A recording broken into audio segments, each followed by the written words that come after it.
IPL ২০২৬ আসরের ৫৬তম ম্যাচে মুখোমুখি হতে যাচ্ছে গুজরাট টাইটান্স ও সানরাইজ হায়দ্রাবাদ। ম্যাচটি ঘিরে ইতিমধ্যেই ক্রিকেট ভক্তদের মধ্যে তৈরি হয়েছে দারুণ উত্তেজনা ও নানা আলোচনা। তাই ভিডিওটি শেষ পর্যন্ত দেখুন এবং চ্যানেলটি সাবস্ক্রাইব করুন।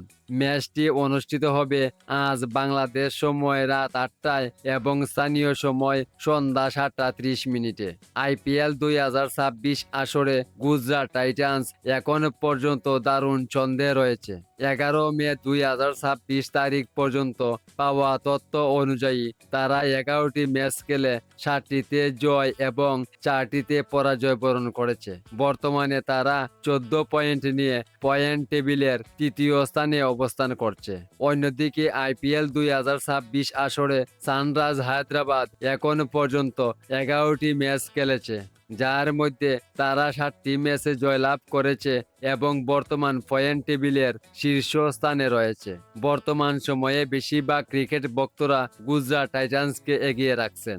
আর এবারের মতো প্রতি ম্যাচের আগে দর্শকদের চমকে দিতে পারে সানরাইজ হায়দ্রাবাদ। তাই শেষ পর্যন্ত কোন দল জয়ের হাসি হাসবে, গুজরাট টাইটান্স নাকি সানরাইজ হায়দ্রাবাদ, সেটাই এখন দেখার বিষয়। আপনার মতে কোন দল জিতবে অবশ্যই কমেন্ট করে জানিয়ে দিন। আর ক্রিকেটের সব আপডেট সবার আগে তথ্য পেতে চ্যানেলটি সাবস্ক্রাইব করুন। ধন্যবাদ সবাইকে।